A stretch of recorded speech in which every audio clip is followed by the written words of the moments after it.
Cervical క్యాన్సర్‌కి సంబంధించి ఎలాంటి సింప్టమ్స్ ఉంటాయి sir? Cervical cancer is one of the commonest cancers in south Indian women. భారతదేశంలో అత్యధికంగా కనబడే క్యాన్సర్ బ్రెస్ట్ క్యాన్సర్, తర్వాత గర్భసంచి ముఖద్వార క్యాన్సర్. ఇది ముఖ్యంగా people belonging to lower socio economic strata వాళ్ళలో చూస్తుంటాం. పేద వర్గాల ప్రజల్లో ఎక్కువ చూస్తుంటాం. ఎందుకంటే వాళ్ళలో హైజీన్ యొక్క విలువ, శుభ్రత తెలియకపోవడంతో అన్హైజీనిక్ ప్రొసీజర్స్ వలన during menstrual cycles human papillomatous virus ఎక్కువగా వ్యాప్తి చెంది వాళ్ళలో ఈ క్యాన్సర్ ఎక్కువగా వస్తుంటుంది, హెచ్పివి వైరస్.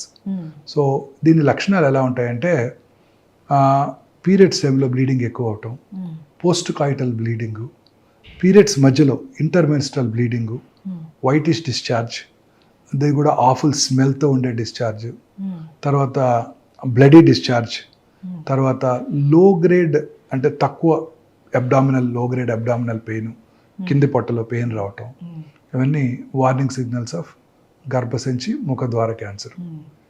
ఇంకా చూసినట్టయితే కామనెస్ట్ క్యాన్సరు ఒక 10-15 ఏళ్ల క్రితం గర్భసంచి ముఖద్వార క్యాన్సర్. ఇప్పటికీ కూడా ప్రతిరోజు ప్రతి 6 నిమిషాలకి ఒక స్త్రీ గర్భసంచి ముఖద్వార క్యాన్సర్ వలన ప్రాణం కోల్పోతున్నారు భారతదేశంలో. ప్రతి 6 నిమిషాలకి, అంత కామన్ అన్నమాట. ఇంకొక ఇంపార్టెంట్ ఫ్యాక్ట్ ఏంటంటే ప్రతి 4 నిమిషాలకి ఒక స్త్రీ బ్రెస్ట్ క్యాన్సర్ డయాగ్నోస్ చేయబడుతున్నారు ఇండియాలో. ప్రతి 4 నిమిషాలకి ఒక స్త్రీ బ్రెస్ట్ క్యాన్సర్ డయాగ్నోస్ చేయబడుతున్నారు. ప్రతి సంవత్సరం భారతదేశంలో 2,24,000 న్యూ బ్రెస్ట్ క్యాన్సర్ పేషెంట్స్ కనుగొనబడుతున్నాయి. అండ్ మీరు గుర్తుపెట్టుకోవాల్సిన ఇంపార్టెంట్ విషయం ఏంటంటే మనందరం ఇవన్నీ కూడా అర్బన్ ఇండియాలో ఎక్కువ చూస్తున్నాం. అర్బన్ ఇండియా పాపులేషన్ యాన్యువల్ ఈ 2023 స్టాటిస్టిక్, కరోనా తర్వాత మన స్టాటిస్టిక్స్ పూర్తిగా ఎవాల్యుయేట్ చేయలేదు, చేయలేకపోయాం మనం. ఎవ్రీ 10 yearsకి ఒకసారి స్టాటిస్టిక్స్ తీసుకుంటాం కదా, పాపులేషన్ స్టాటిస్టిక్స్ చేయలేకపోయాం. సో 22 అంచనా ప్రకారం భారతదేశంలో ఓన్లీ 35 మంది మాత్రమే 100కి అర్బన్ ఏరియాస్లో ఉంటున్నారు. ఈ అర్బన్ ఏరియాస్లోనే ఈ క్యాన్సర్స్ అన్ని కాన్సన్ట్రేట్ చేయబడుతున్నాయి. 2,24,000 న్యూ బ్రెస్ట్ క్యాన్సర్ పేషెంట్స్ ఉన్నట్టయితే on an average 175 are in urban area. So urban ఏరియాస్లో ఈ బ్రెస్ట్ క్యాన్సర్ ఇన్సిడెన్స్ ర్యాపిడ్గా పెరిగిపోతుంది. దీని ముఖ్య లక్షణాలు ఏంటంటే బ్రెస్ట్లో లంప్ లాగా ఏర్పడటం, గడ్డలాగా ఏర్పడటం. రెండోది బ్రెస్ట్ యొక్క సైజులో కానీ షేప్లో కానీ మార్పు రావటం. బ్రెస్ట్ యొక్క స్కిన్ ముడతలు పట్టినట్టు ఉంటాం. ఆరెంజ్ పీల్ అపియరెన్స్ అంటాం. రైప్ ఆరెంజ్, పండిపోయిన ఆరెంజ్ చూస్తే ఆ పైన చిన్న చిన్న గుంటలు పడి ఎలా ఉంటుంది చూడండి, థిక్ అయ్యి అలా ఉంటుంది ఆ స్కిన్. అంటే మన ఇండియాలో ఆరెంజ్ పీల్ ఉంటుంది, మన అందరం డార్క్ కాంప్లెక్షన్ కాబట్టి వైట్స్లో అలా ఉంటుంది ఆరెంజ్ పీల్ అపియరెన్స్. సో మన వాళ్ళ కూడా అట్లా నల్లగా గుంటలు పడి ఉంటాం. తర్వాత బ్రెస్ట్ యొక్క నిప్పుల్ ఏరియాల కాంప్లెక్సెస్లో మార్పులు రావటం, నిప్పులు లోపలికి పోవటం, నిప్పుల మీద పుండె ఏర్పడటం, నిప్పుల నుంచి బ్లడ్ కానీ బ్లాకిష్ కానీ బ్రౌనిష్ కానీ డిశ్చార్జ్ రావటం. అలాగే బ్రెస్ట్ యొక్క స్కిన్ మీద నరాలు ఉబ్బినట్టు ఉండటం. అలాగే 2 నిప్పుల ఏరియాల కాంప్లెక్సెస్ ఒకే లెవెల్లో లేకుండా ఒకవైపు పైకి లాగబడి ఉండటం, లేకపోతే ఇంకో పక్క కిందకి లాగబడి ఉండటం. అలాగే చంకలో గడ్డలు, ఇవన్నీ కూడా అర్లీ బ్రెస్ట్ క్యాన్సర్ లక్షణాలు అన్నమాట. ఈ లక్షణాలు ఉన్న వాళ్ళందరికీ క్యాన్సర్ ఉన్నట్టు కాదు, బట్ క్యాన్సర్ ఉండటానికి ఎక్కువ అవకాశాలు ఉంటాయి కాబట్టి దగ్గరలో ఉన్న సర్జన్ కానీ, వారి లేడీ డాక్టర్, ఫ్యామిలీ ఫిజిషియన్ కానీ, ఆంకాలజిస్ట్ని కానీ కలవటం చాలా ఇంపార్టెంట్.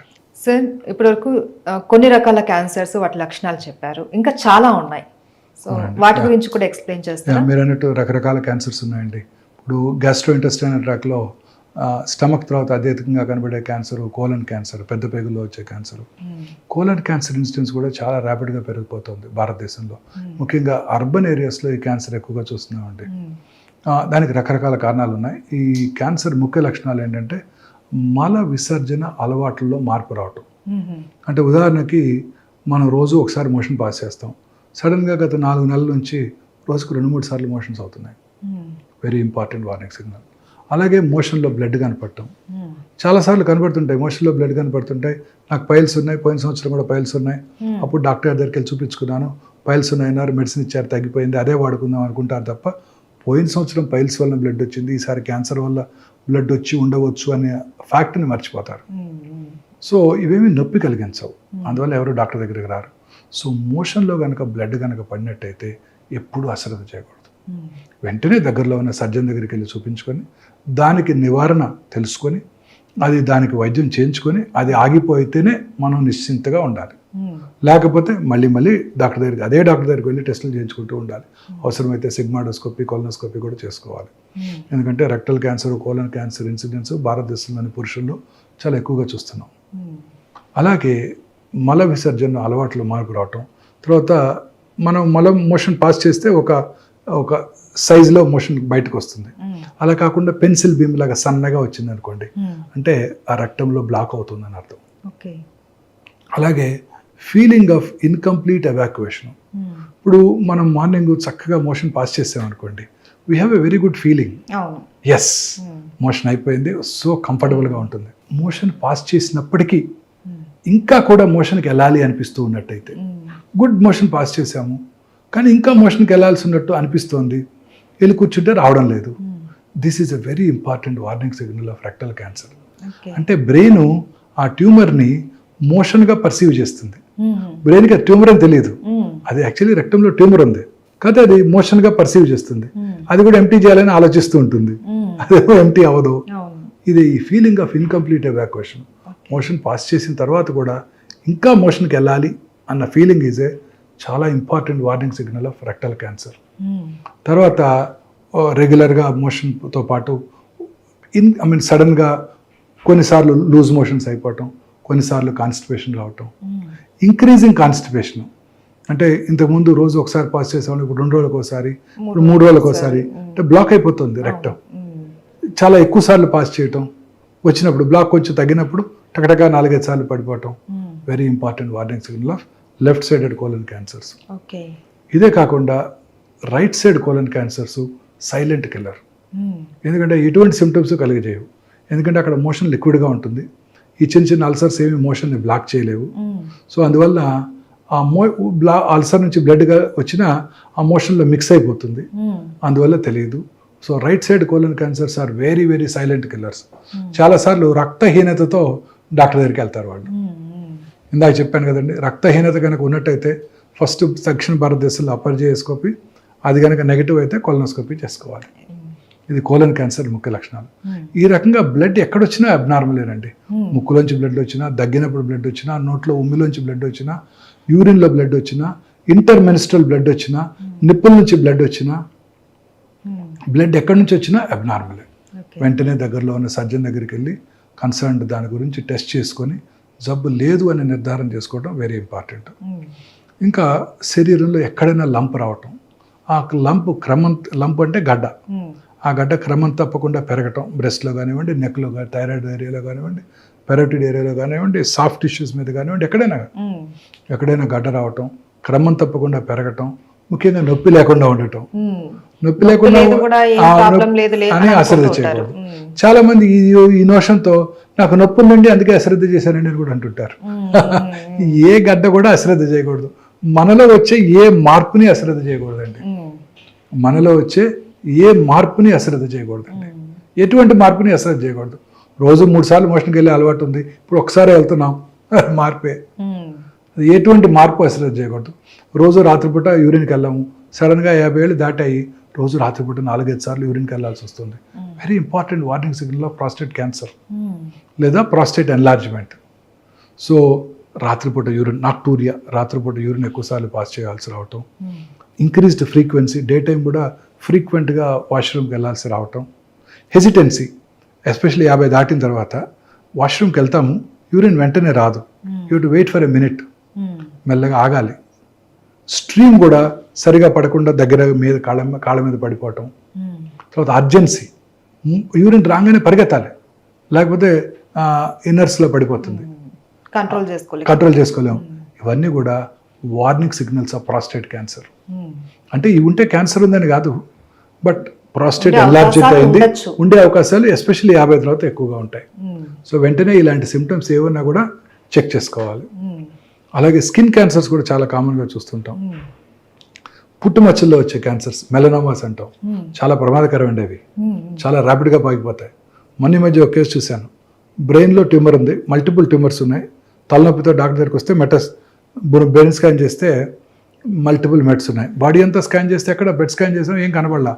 చూస్తే కాలు బొట్టన వేలు క్రింద, వేలు గోరు క్రింద ఒక చిన్న 2 మిల్లీమీటర్ల మచ్చ ఉంది, బ్లాక్ మచ్చ. అది మెలనోమా. అక్కడ నుంచి బ్రెయిన్కి వెళ్ళిపోయిందండి. అంత ప్రమాదకరమైన ఈ మెలనోమా క్యాన్సర్స్. కాలు హీల్ మీద చిన్న మచ్చ ఒకటి ఉంటుంది, ఆ మచ్చ లివర్కి పాకిపోవచ్చు. సో పుట్టుమచ్చల్లో వచ్చే మార్పులు, పుట్టుమచ్చ సైజు పెరగటం, కలర్ మారటం, అల్సరేషన్ ఏర్పడటం అంటే పుండుగా మారటం, పుట్టుమచ్చ నుంచి పెలుసులుగా పొరలుగా ఊడిపోవటం, స్కిన్ ఊడిపోవటం, అలాగే పుట్టుమచ్చల మీద పుండు పడటం, పుట్టుమచ్చల నుంచి రక్తం కారటం, ఇవన్నీ కూడా వార్నింగ్ సిగ్నల్స్ ఆఫ్ మెలనోమా. వీటిని కూడా అశ్రద్ధ చేయకూడదు. సో ఇలా అన్ని రకాల క్యాన్సర్స్ కూడా యూరిన్లో బ్లడ్ పట్టడం very important warning signal of bladder cancer.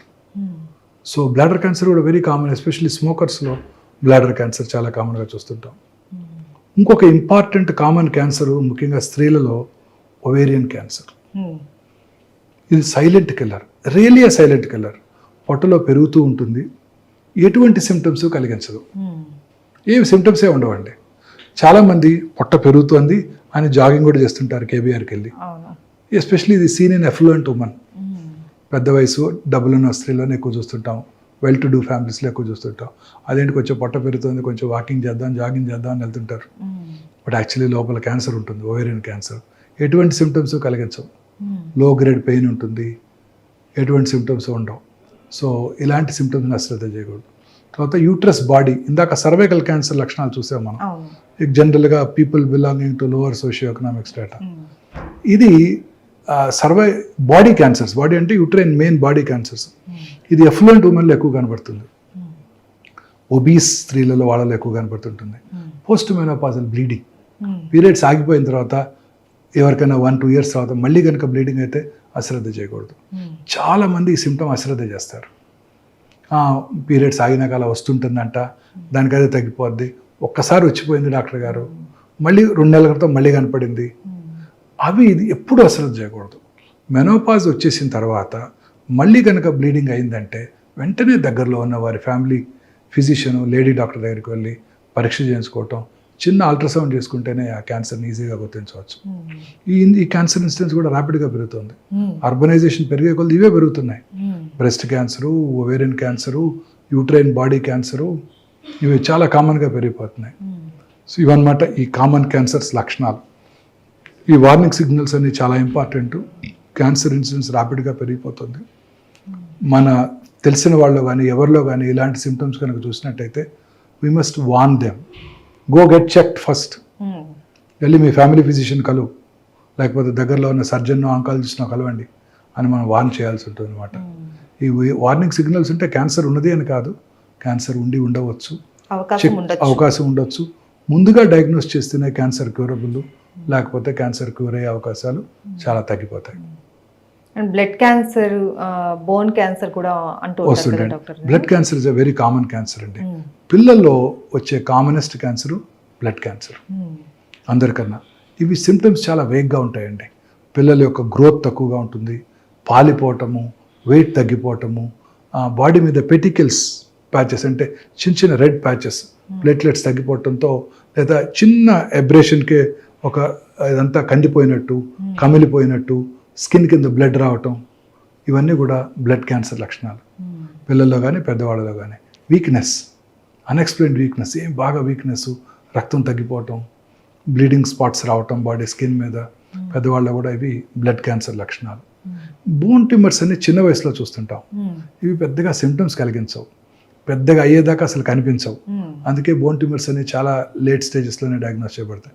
చాలాసార్లు ఏదో చిన్న దెబ్బ తగులుతుంది, అప్పుడు అక్కడ ఎగ్జామిన్ చేసుకుంటే అప్పుడు ట్యూమర్ కనపడుతుంది, నొప్పి కలిగించదు. అందువల్ల అందరూ అశ్రద్ధ చేస్తారు. Generally 20 to 30 years, 12 to 30 years మధ్యలో ఈ బోన్ ట్యూమర్స్ ఎక్కువగా చూస్తుంటాం. సో ఎటువంటి ట్యూమర్ కనుక కల్పించినట్టయితే మనలో వచ్చే ప్రతి మార్పుని కూడా అశ్రద్ధ చేయకూడదు. తద్వారా మనం దీన్ని ముందుగా పట్టుకోవచ్చు అనమాట. అయితే నాకు ఒక చిన్న డౌట్ డాక్టర్ గారు, బోన్ ట్యూమర్ అన్నారు కదా, అది ఏదైనా ఒక్క ప్లేస్ దగ్గర మాత్రమే ఉంటుందా, లేకపోతే ఒక దగ్గర ఉంటే అది మొత్తం బోన్ కి ఎఫెక్ట్ అవుతుంది? ఏ బోన్లో అయినా రావచ్చు. మన బాడీలో 206 బోన్స్ ఉంటాయి. కామనెస్ట్ అంటే ఎక్కడైనా 2 రకాల క్యాన్సర్స్ ఉన్నాయి, Ewing sarcoma, osteosarcoma. Osteosarcoma generally 15 to 30 years లోపలే వచ్చేస్తుంది, అంతకన్నా చిన్న వయసులో రాదు, 20-25లో వచ్చేస్తుంటాయి. జనరల్గా ఈ నీ జాయింట్ చుట్టూ ఏర్పడతాయి అవి, న్యూ జాయింట్ పైన లేకపోతే నీ జాయింట్ కింద 70% ఆఫ్ కేసెస్లో ఎక్కడైనా కూడా రావచ్చు ఇవి. తర్వాత ఆ బోన్ క్యాన్సర్స్ మీరు అన్నట్టు వెరీ అగ్రెసివ్. బాడీ ఆస్టియోసార్కోమా వచ్చిందంటే within days or weeks లంగ్స్లోకి పాకిపోతాయి. చాలా అగ్రెసివ్ ట్యూమర్స్. రెండోది ఈవింగ్స్ ట్యూమర్స్, చిన్న వయసులో కూడా చూస్తుంటాము, సాఫ్ట్ టిష్యూలో కూడా చూస్తుంటాం, బోన్స్లో కూడా చూస్తుంటాం. అది మనం బయాప్సీ చేసుకోవడం ద్వారా అది ఏ రకమైన క్యాన్సరో తెలుసుకోవచ్చు.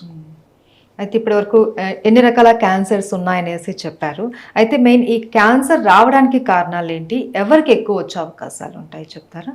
సో క్యాన్సర్ రావడానికి గల కారణాలు అనేది 100% ఇది కాజ్ అండ్ ఎఫెక్ట్ కారణం ఏమి లేదండి, ఎక్సెప్ట్ గర్భసంచి ముఖద్వార క్యాన్సర్ తప్ప. గర్భసంచి ముఖద్వార క్యాన్సర్కి ఒక కాజ్ అండ్ ఎఫెక్ట్ ఉంది. అంటే ఏంటంటే కాజ్ ఏంటంటే human papillomatous viral infection, HPV virus.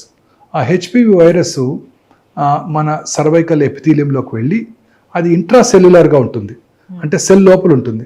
Cell లోపల ఉంటే మన బాడీ డిఫెన్స్ మెకానిజమ్స్కి అందదు, అందువల్ల దానికి యాంటీబాడీస్ డెవలప్ అవ్వవు. మీకు గుర్తుందా, కరోనా వచ్చినప్పుడు అందరూ నా యాంటీబాడీ టైటర్ ఎంత ఉంది, నీదెంత ఉంది, యాంటీబాడీ టైటర్ చెక్ చేసుకునేవాళ్ళం. ఒకసారి కరోనా వస్తే ఆ యాంటీబాడీస్ పెరిగి రెండోసారి కరోనా రావటాన్ని నిరోధిస్తాయి కదా, వచ్చిన తట్టుకునే అంత శక్తిని అయితే ఇస్తాయి. కానీ ఈ cervical cancer virus, human papillomatous virus ఎంత స్మార్ట్ అంటే అది సెల్ లోపలే ఉంటుంది, సెల్ బయటకు రాదు. అందువల్ల మన బాడీ డిఫెన్స్ మెకానిజమ్స్ దాన్ని గుర్తించలేవు. సో అందువల్ల దానికి యాంటీబాడీస్ డెవలప్ అవ్వవు. సో అందువల్ల రిపీటెడ్ వైరల్ ఇన్ఫెక్షన్స్ వల్ల ఈ క్యాన్సర్ వచ్చేస్తుంది. దీనికి ఇప్పుడు అందుకే వ్యాక్సిన్ కనుక్కున్నారు. వ్యాక్సిన్ ఏం చేస్తుందంటే యాంటీబాడీస్ని ప్రొడ్యూస్ చేస్తుంది, తద్వారా మళ్ళీ రీఇన్ఫెక్షన్ రాకుండా చేస్తుంది. సో ఇది హ్యూమన్ పాపిలోమాటస్ వైరస్. ఇలా కాజ్ అండ్ ఎఫెక్ట్ రిలేషన్ మిగతా ఏ క్యాన్సర్స్కి లేదు. హెపటైటిస్ బి వైరస్ ఇన్ఫెక్షన్ ఉన్న వాళ్ళలో లివర్ సిరోసిస్ వస్తుంది. లివర్ సిరోసిస్ వచ్చినప్పుడు లివర్ రీజనరేషన్ జరుగుతుంది. ఆ రీజనరేటివ్ ప్రాసెస్లో క్యాన్సర్ రావచ్చు. So HBV human hepatitis B viral infection వచ్చిన వాళ్ళలోను, హెపటైటిస్ సి వైరల్ ఇన్ఫెక్షన్ వచ్చిన వాళ్ళలోను లివర్ సిరాసిస్ వచ్చి ఆ క్రానిక్ లివర్ డిసీజ్ వలన లివర్ క్యాన్సర్ వచ్చే అవకాశాలు ఉంటాయి. ఈ రెండు వెరీ ఇంపార్టెంట్. తర్వాత అలాగే నార్త్ ఆఫ్రికాలో ఎప్స్టీన్ బార్ వైరస్ అనే ఒక వైరస్ ఇన్ఫెక్షన్ వలన కొన్ని బర్కిట్స్ లింఫోమా అనే ఒక స్పెషలైజ్డ్ హెమటలాజికల్ మలిగ్నెన్సీస్ వస్తుంటాయి, అవి కూడా చూస్తుంటాం. ఇవి కాక మిగతా క్యాన్సర్స్ అన్నిటికీ కూడా ఖచ్చితంగా ఇది కారణం అని చెప్పలేము. కొన్ని ఇంపార్టెంట్ కారణాలు ఉన్నాయి, మనందరికీ తెలుసు. స్మోకింగ్ వల్ల లంగ్ క్యాన్సర్ వస్తాయి, స్మోకింగ్ వల్ల అనేక రకాల క్యాన్సర్స్ వస్తాయి, ఇవన్నీ మనకు తెలుసు. బట్ డెఫినెట్గా నాన్ స్మోకర్లో కూడా లంగ్ క్యాన్సర్ చూస్తుంటాం. స్మోకింగే చేయని 12 ఏళ్ళ ఆడపిల్ల కూడా లంగ్ క్యాన్సర్ చూసాం. సో ఇది డెఫినెట్గా ఇది కారణం అని మనం చెప్పగలిగింది లేదు. But there are general causes which are very very important to us. ఒకటి జెనెటిక్ ఫ్యాక్టర్స్, అది మన కంట్రోల్లో లేదు. జెనెటిక్ ఫ్యాక్టర్స్ అంటే బెస్ట్ ఎగ్జాంపుల్ ఆంజెలినా జోలీ. వారి మదర్కి ట్రిపుల్-నెగటివ్ బ్రెస్ట్ క్యాన్సర్ ఉండింది. సో వారు చెక్ చేయించుకొని ఆ BRCA1 BRCA టెస్ట్ చేయించుకొని వారికి 31 years అప్పుడే అది చెక్ చేసుకొని అది పాజిటివ్ ఉంటుంటే వారికి ఖచ్చితంగా హ్యూమన్ అదే hereditary breast ovarian cancer syndrome అంటారు. సో వారికి 100% బ్రెస్ట్ క్యాన్సర్ వస్తుంది, 70% 80% ఓవేరియన్ క్యాన్సర్ వస్తుందని తెలుసుకొని ముందుగా జబ్బు రాకముందే 2 బ్రెస్ట్లు తీయించేసుకున్నారు, 2 ఓవరీలు తీయించేసుకున్నారు. అలాంటి జెనెటిక్ ఫ్యాక్టర్స్ ఉండవచ్చు, BRCA1 BRCA2, అది మనం డిస్కస్ చేస్తాం. మిగతా కారణాలు ఎన్విరాన్మెంటల్ ఫ్యాక్టర్స్. దీనికి మనకి దీని మీద కంట్రోల్ ఉంది. కాకపోతే ఈ అర్బనైజేషన్ పెరిగే కొలది ఎన్విరాన్మెంటల్ ఫ్యాక్టర్స్ ఎక్కువైపోతున్నాయి. ఫస్ట్ మోడర్నైజేషన్ చూడండి. ఈ మనం వీఆర్ ఫైటింగ్ విత్ నేచర్తో ఫైట్ చేస్తున్నాం. మనం ఎప్పుడు ఎండలోకి వెళ్తలేదు, ఇంట్లోనే ఉంటున్నాము, ఎయిర్ కండిషన్ రూమ్స్లో ఉంటున్నాము. మార్నింగ్ లేవగానే plastic tooth brush, synthetic tooth paste, plastic tongue cleaner, plastic mug, plastic బకెట్లో హాట్ వాటరు, తర్వాత పొద్దున్నే మైక్రోవేవ్లో చేసుకున్న దాన్ని వేడి చేసుకొని బ్రేక్ఫాస్ట్ తింటాం, ఆర్టిఫిషియల్ సింథటిక్ క్లోత్స్, ఇవన్నీ కూడాను డెఫినెట్గా క్యాన్సర్ కారకాలే. తాగే ప్లాస్టిక్ బాటిల్లో వాటరు, హాట్ వాటరు, అది ఏం చేయక్కర్లేదు. వేడిగా ఉన్న కారులోకి వెళ్ళి కూర్చుని ఆ కారులో ఉన్న ప్లాస్టిక్ నుంచి వచ్చే ఫ్యూమ్స్, మనకి సమ్మర్లో 40 degrees 45 degrees వచ్చేస్తుంది హైదరాబాద్లో కూడా. ఆ డిగ్రీలో ఆ కార్లోకి వెళ్ళి కూర్చున్నామంటే ఆ కారు యొక్క ఆ ప్లాస్టిక్ ఇంటీరియర్స్ అంతా ప్లాస్టికే కదండి కారు లోపలంతా, వాటి నుంచి వచ్చే ఫ్యూమ్స్ అన్నీ కూడా క్యాన్సర్ కారకాలే. ప్లాస్టిక్ వాటర్ బాటిల్ నుంచి అన్నీ కూడా క్యాన్సర్ కారకాలే మనకి. ఇది మనకి ఎలాగో అవాయిడ్ చేయలేం, మరి తప్పదు. మరి ప్రస్తుతం ఉన్న ఏజ్లో అవాయిడ్ చేయలేం. పూర్వకాలంలో లాగా మరచెంపులు తీసుకొని మనం వెళ్ళి వాటర్ తాగలేం కదా. సో ఇవన్నీ కూడా కారకాలండి. ఇలా అనేక రకాలుగా పొల్యూషన్. ఆ తర్వాత ఇంకొకటి మోస్ట్ ఇంపార్టెంట్, ఆర్టిఫిషియల్ లైట్స్. ఇప్పుడు రాత్రిపూట చక్కగా 6:30-7 భోజనం చేసి ఇంతకుముందు 8-9 కల్లా పడుకొని నిద్రపోయి పొద్దున్నే లేవడం జరిగేది. లేచిన వెంటనే చక్కగా ఎండలో కూర్చునేవారు, ఎండలో పని చేసుకునేవాళ్ళు. వాళ్ళ ఫ్రెష్గా వాళ్ళ గేదెల నుంచి పాలు తీసుకొని తాగేవాళ్ళు. వాళ్ళ వెజిటబుల్ గార్డెన్లో వెజిటబుల్ పండించుకునేవాళ్ళు. పొలానికి వెళ్ళి పంటలు పండించుకునేవాళ్ళు. ఎండలో అంత ఆర్గానిక్ ఉండేది. చక్కగా షర్ట్ తీసి పొలం పని చేసేవాళ్ళు. అన్ని రకాల ఒక విటమిన్ డి, మనకు తెలిసిన విటమిన్, తెలియనివి ఉన్నాయో సూర్యరశ్మిలో. సో ఇవాళ హెల్దీ లైఫ్ స్టైల్ ఉండింది, హ్యాపీగా ఉండేవాళ్ళు. పక్కన కారు ఉంది, మన కారు లేదు, ఇలాంటి ఇవి బాధలు లేవు. పెళ్లి చేసుకుందామంటే సొంత వాళ్ళకి ఎవరికో మేనల్లుడికో మేనకోడలకో చేసుకునేవాళ్ళు. 5 రోజులు సంతోషంగా గడిపేవాళ్ళు. సంతోషం సగం బలం. Happiness is the most important immune booster. Happiness is the most important immune booster. నేను ఒక ఫుల్ పేజ్ ఆర్టికల్ రాశాను ఒక వెర్నాకులర్ డైలీలో. వెరీ ఇంపార్టెంట్ అండి. ఒక పేషెంట్ 72 సంవత్సరాల ఆమెకి, వాళ్ళ హస్బెండ్కి 74. 8 ఏళ్ళ నుంచి నా దగ్గరికి రెగ్యులర్గా చెకప్కి వస్తున్నారు బ్రెస్ట్ క్యాన్సర్కి. Perfectly normal. ఒకరోజు వచ్చారు, ఆమె ఒక్కరే వచ్చింది ఇంకో లేడీని తీసుకుని. ఏరండి గోపాలరావు గారు అన్నాను. అనగానే పాపం లాస్ట్ 15 days బ్యాకే కర్నరీ బైపాస్ అయిన తర్వాత కాంప్లికేషన్ వచ్చి చనిపోయారు. అప్పుడు కూడా చెక్ చేసాం, నార్మల్గా ఉన్నారు ఆవిడ. 3 నెలల తర్వాత తిరిగి వచ్చేసారు క్యాన్సర్తో. మానసిక ఆందోళన, డిప్రెషన్. ఇంకొక లేడీ 5 years అయింది నేను బ్రెస్ట్ క్యాన్సర్కి సర్జరీ చేసి, చక్కగా కంఫర్టబుల్గా ఉన్నారు. కొడుకు పెళ్ళికి పిలిచారు, వెళ్ళాను. హ్యాపీగా ఉన్నారు, అందరూ బాగున్నారు. 2 ఏళ్ల తర్వాత రికరెన్స్ వచ్చింది. ఏంటా అని చూస్తే 8 months ముందు కొడుకు డివోర్స్. సో అన్ని రకాల జబ్బులకి నా ఉద్దేశంలో మూల కారణం ఈ మానసిక ఆందోళన. కరోనా కానివ్వండి, క్యాన్సర్ కానివ్వండి, చాలా రకాల వ్యాధులు, అన్ని జబ్బులకి కూడా, ఈ ఇమ్యూనిటీ, అది రుమటాయిడ్ ఆర్థరైటిస్, ఇవన్నీ కూడా, డయాబెటిక్, అన్ని జబ్బులకి మూల కారణం మానసిక ఆందోళన. సంతోషంగా సగం బలం అని పెద్దవాళ్ళు చెప్పారు. సంతోషంగా లేకపోతే నీదేటి. రెండోది నిద్ర. వెరీ ఇంపార్టెంట్ ఇమ్యూన్ బూస్టర్ అండి నిద్ర. ఇప్పుడు పూర్వకాలంలో 6-7 కల్లా పడుకునేవాళ్ళు, తినేసేవాళ్ళు. ముందు అర్లీగా తినేసి 8-9 కల్లా పడుకునేవాళ్ళు. ఈ టీవీలు లేవు, చక్కగా వీధరి మీద కబుర్లు చెప్పుకునేవాళ్ళు, లేకపోతే ఏదో పని చేసుకునేవాళ్ళు. ఇంత పని చేయాల్సిన అవసరం కూడా ఉండేది కాదు. మనలాగా రోజుకి 16 గంటలు. 9 కల్లా పడుకునేవాళ్ళు, పొద్దున్న 6 లేసేవాళ్ళు. రాత్రి 2-3 గంటలకి వాళ్ళలో మెలటోనిన్ అనే హార్మోన్ ఉత్పత్తి అవుతుంది ఆ స్లీప్లో. ఆ melatonin strong anti cancer properties. ఇప్పుడు ఏం చేస్తున్నాము, రాత్రి 10-11 దాకా టీవీ చూస్తున్నాం, 11 పడుకోవడానికి 1 దాకా మనం ఆ బ్లూ స్క్రీన్ చూస్తూ మొబైల్లో మన వాట్సాప్ మెసేజ్లు, యూట్యూబ్లో వీడియోలు చూసుకుంటూ పడుకుంటున్నారు. ఆ మెలటోనిన్ హార్మోన్ ఉత్పత్తి జరగట్లేదు, దానివల్ల క్యాన్సర్ వచ్చేస్తుంది. ఈ పొద్దున్నే వస్తాను 5:30కి నేను ఇంటి నుంచి వస్తుంటే, గచ్చిబౌలికి వస్తుంటే చూస్తుంటే అన్ని పెద్ద పెద్ద స్కై స్క్రాపర్స్, అన్ని చోట్ల ఫుల్ లైట్స్ ఉంటాయి.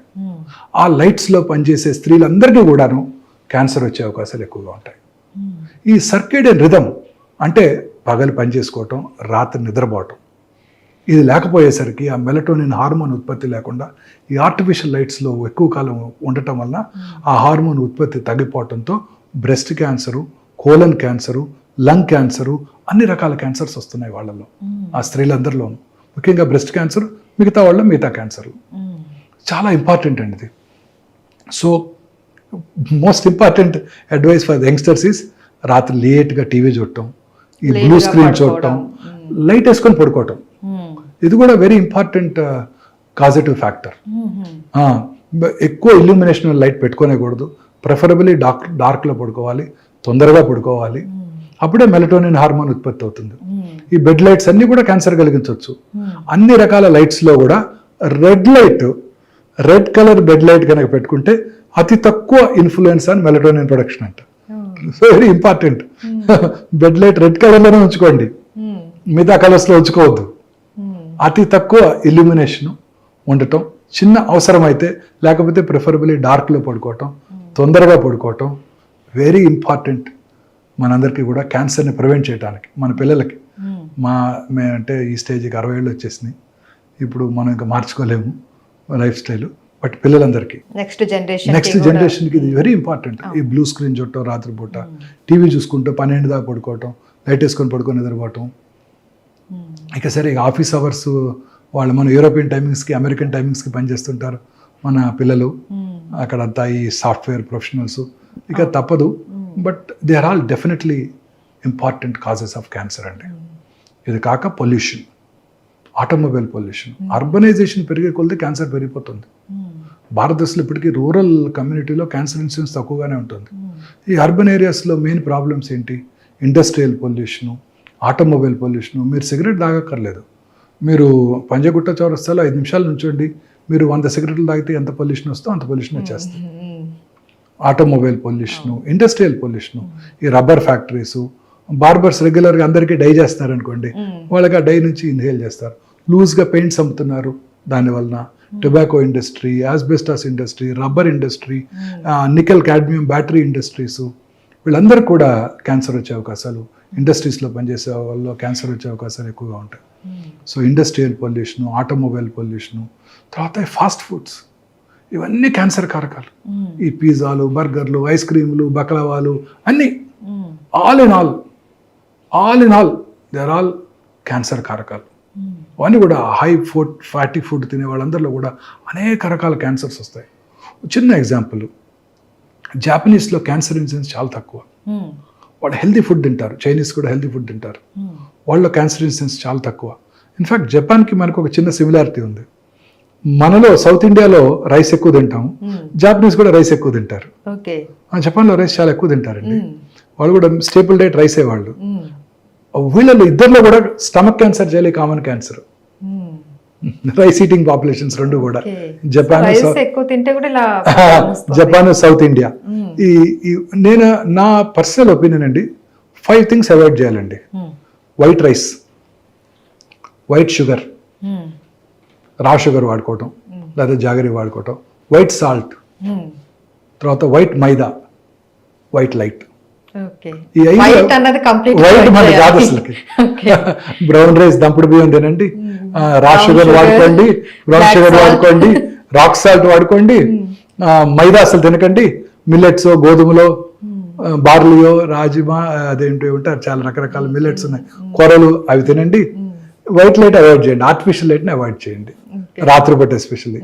5 వైట్ థింగ్స్ మళ్ళీ చెప్తాను: white sugar, white rice, white maida, white salt and white lights. Illumination ఎక్కువ ఉన్న వైట్ లైట్స్. ఈ 5 డేంజరస్ అండి, వీటిని అవాయిడ్ చేయాలి మన అందరం కూడా. ఎలా అవాయిడ్ చేయాలో, పార్బాయిల్డ్ రైస్ తింటాం, తెలంగాణలో బోల్డ్ చక్కగా దొరుకుతుంది పార్బాయిల్డ్ రైస్, దంపుడు బియ్యం కూడా చక్కగా దొరుకుతాయి. సో సాల్ట్ మనం తగ్గించుకోవాలి, rock salt. Sugar white sugar usage తగ్గించేసుకోవాలి. షుగర్ తినటం వల్ల క్యాన్సర్ వస్తుందని అడుగుతారు చాలా మంది. షుగర్ తినటం వల్ల అనేక రకాల జబ్బులు వస్తాయి. క్యాన్సర్ వచ్చిన వాళ్ళు షుగర్ తినకూడదా అని అడుగుతారు. అన్ని మితంగా తీసుకోవాలి, ప్రిఫరబుల్లీ బ్రౌన్ షుగర్, లేదంటే బెల్లం, జాగరీ. సో అన్ని మితంగా తీసుకోవాలి. ఇవి 5 కూడా అవాయిడ్ చేసుకోవడం బెటర్ అండి. సో ఈ వైట్ తర్వాత ఈ పెస్టిసైడ్స్, మనం తినేవన్నీ ఇవే కదండి. పెస్టిసైడ్స్ వాడుతున్నారు, ఫర్టిలైజర్స్ వాడుతున్నారు, ఇవన్నీ వాటి వలన పొల్యూషనే కదండి. ఆర్గానిక్ ఉత్పత్తి తగ్గిపోతుంది, అది పెంచగలగాలి. సో పాలలో కూడా ఆక్సిటోసిన్ ఇచ్చి గేదెలకి పాలు ఎక్కువ ప్రొడ్యూస్ చేయడానికి, ఆ పిల్లల్లో కూడా ఎర్లీ మెనార్ష్ వచ్చిన వల్ల బ్రెస్ట్ క్యాన్సర్ వచ్చే అవకాశాలు ఎక్కువ ఉంటాయి. ఆ పాలు తాగిన పిల్లలందరికీ కూడా ఆక్సిటోసిన్ వల్ల. సో ఇలా అనేక రకాలుగా మనం అంతా కూడా నేచర్తో ఫైట్ చేస్తున్నాం. సూర్యరశ్మిలోకి వెళ్లకుండా, రాత్రిపూట పడుకోకుండా, ఇవన్నీ కూడాను మనలో వచ్చే ప్రతి మార్పు కూడా ఈ క్యాన్సర్కి దారితీస్తున్నాయి. సో దీనితో పాటు దురలవాట్లు,